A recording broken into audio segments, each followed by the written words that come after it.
अस्सलामुअलैकुम। Level D.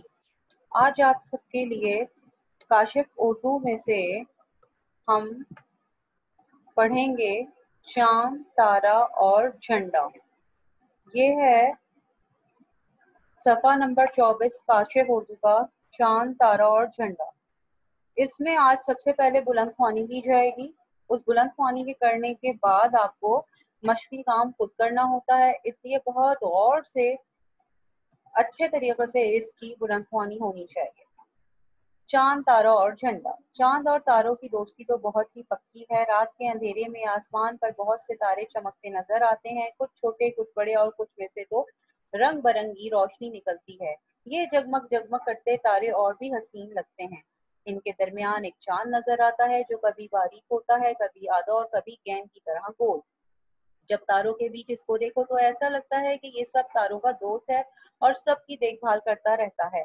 बच्चों, आपको मालूम है चांद तो सब बच्चों का चंदा मामू भी है और बच्चे इसके गीत भी गाते हैं। बेटा, जब बच्चे छोटे होते हैं तो अक्सर माएँ उन्हें लोरियां दे देकर सुलाया करती हैं। तो पहले अक्सर माएँ बच्चों को ये वाली लोरी दिया करती थी।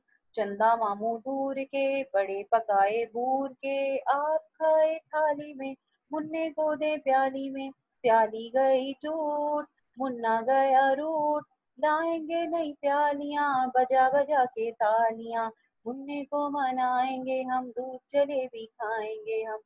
ये लोरी जो है ये पहले माएँ बच्चों को सुनाती थी। एक रात कुछ तारों ने मिलकर तय किया कि वो चंदा मामू से बातें करेंगे। तारे छोटे और चंदा मामू बड़े। कुछ तारों को तो डर लगा, वो पीछे हट गए। एक तारा बड़ा शरीफ और बहादुर था, वो आगे बढ़ा और आवाज दी, चंदा मामू। चंदा मामू को अकेले रहने की आदत थी। उन्होंने इतने प्यार से किसी को आवाज देते भला कहाँ सुना था। बड़े हैरान हुए और बेहद खुश थी कि आज कोई मुझे आवाज दे रहा है। तुम कौन हो? मैं एक तारा हूँ, आपसे बातें करना चाहता हूँ। बोलो भाई, क्या बात है, घबरा क्यों रहे हो? चंदा मामू, मैं तो आसमान पर एक जगह चमकते चमकते थक गया हूँ, चले मुझे सैर कराने चलें। तारे मियाँ, बात तो ठीक कह रहे हो, मैं भी सैर करना चाहता हूँ। दोनों ने प्रोग्राम बनाया और जमीन की सैर को चले। जमीन को उन्होंने अब तक बड़ी दूर से देखा था, लेकिन आज वो अपनी आंखों से जमीन की हसीन चीजें, दरिया, पहाड़, समंदर, बागात और आबशारें देख रहे थे। घूमते फिरते हुए एक जगह पहुंचे। ये जगह 5 दरियाओं की धरती थी। सोचिए और बताइए ये कौन सी जगह हो सकती है? ये नाम आपको खुद बताना है।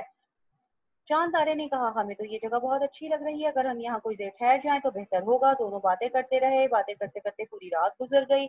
सुबह होने का पता उन्हें उस वक्त चला जब मस्जिद से फजर की अजान सुनाई दी। अब तो ये दोनों बहुत खुश हुए, बोले ये तो इस्लामी मुल्क है और ये और अच्छी बात है। दोनों ने झूम झूम कर अजान सुनी। फिर जब सूरज की रोशनी फैली तो वो घूमने फिरने निकले। ये सरजमीन सरसब्ज़ और शादाब, यहाँ के लोग अच्छे, सादा, किसी चीज की कमी नहीं नहीं थी। यहाँ की आबो हवा बहुत अच्छी थी। चांद तारे को ये जगह बहुत अच्छी लगी। उन्होंने एक बड़ी सी इमारत पर एक हरे रंग का झंडा लहराता देखा तो हैरान रह गए, ये क्या? ये तो हम दोनों की तस्वीर है, लगता है हम किसी को पसंद आ गए और उन्होंने झंडे पर हमारी तस्वीर छाप दी। क्या हसीन इत्तेफाक है, हमको ये सरजमीन पसंद आई और लोगों को हम दोनों। चलो ये तो अच्छा ही हुआ। अब हम वापस जाकर सात तारों को बताएंगे कि 5 दरियाओं की सरजमीन ही हमारा घर है।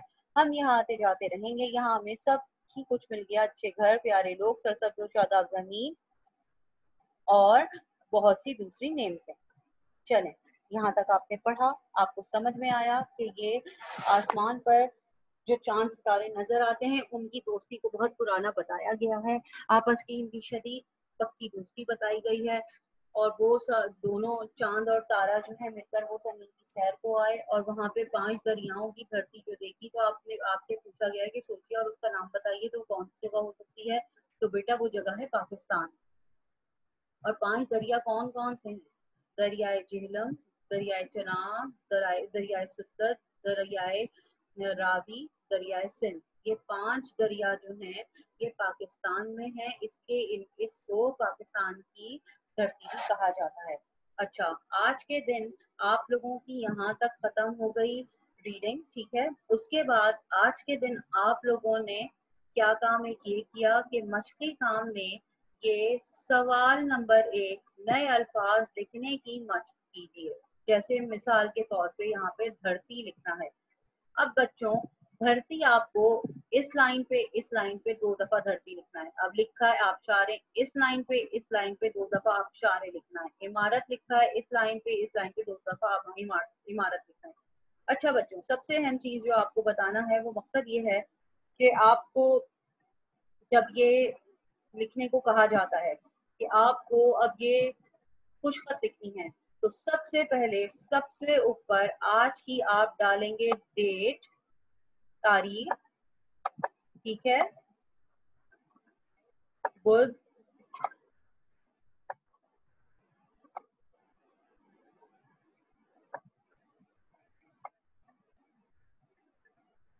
26 अगस्त,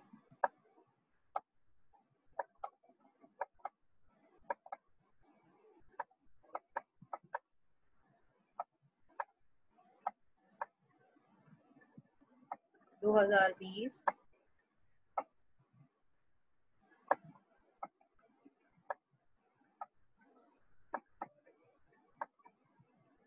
ऑनलाइन काम, जो वो आपकी खुशखती है उसमें सबसे पहले सबसे ऊपर आपको ये तमाम चीजें लिखने के बाद अपना काम इस सफे पे शुरू करना है, बहुत सफाई की राइटिंग में।